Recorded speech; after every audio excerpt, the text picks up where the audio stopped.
For several months in 2022 and early 2023, 6 schools in South Wales were involved in an innovative project encouraging them to connect with their local war memorials and challenging them to create their own artwork conveying their thoughts about war and peace.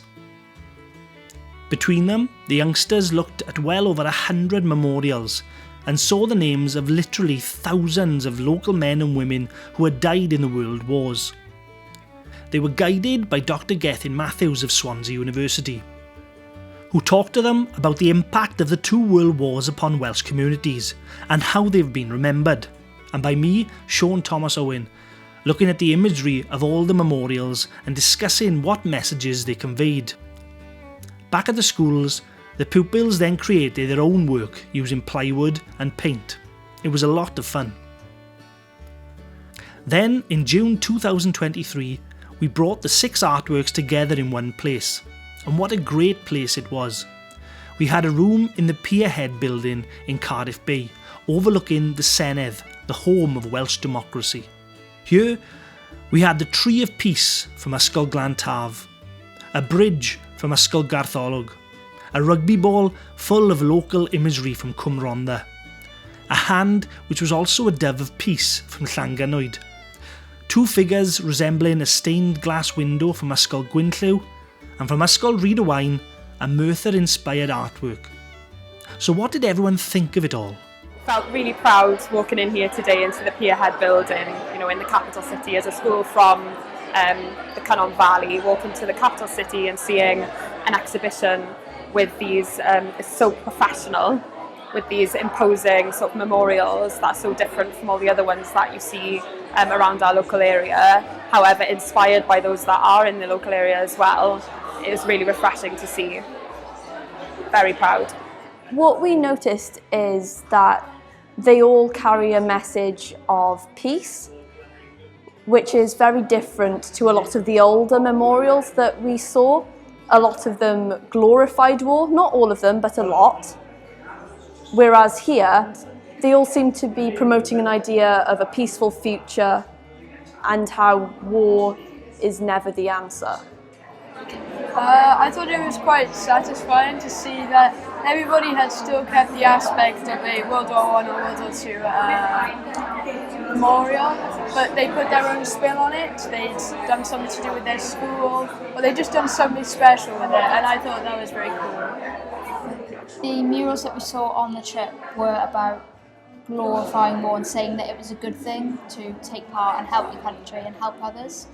But the more modern murals that we've seen here today are sending a message of hope, peace and love, and how we're all together, a message of unity, I think. I think it was important to get all little different details that people can pick apart and think about. The most important thing for me was making sure that everybody was equal in our mural and making sure that everybody who fought or was involved with the war was remembered equally. I think their perspective is one of peace and the focus on peace and love, and reflecting that in their memorials, and that's reflected in all the memorials we see here today, and that's very heartening, isn't it, to see how our young people have thought about this project. Our attitude as teachers has changed towards war memorials, especially me as a history teacher and someone who used to work in the museum industry as well. It's something that's changed my attitude because these war memorials reflect the children's identity and how they feel about their local area and their past. For example, seeing the different symbols such as rainbows and white doves and our local Saint Santos Tidvil on these war memorials, even something like a little paw print to represent the animals. It's not really something that we're used to seeing on war memorials around and about our local area. So it's so great to be here in this fantastic space with the 6 works together. They're 6 individual works, but they work as a unit, the fact that they all have this message of hope and peace. And so very powerful it makes it more than the sum of its parts, to gather them together and to project this message of hope for the future. the messages that the pupils created were very different to what they saw. So, for instance, 100 years ago, it was all about courage and sacrifice, and the ideas that the pupils came up with.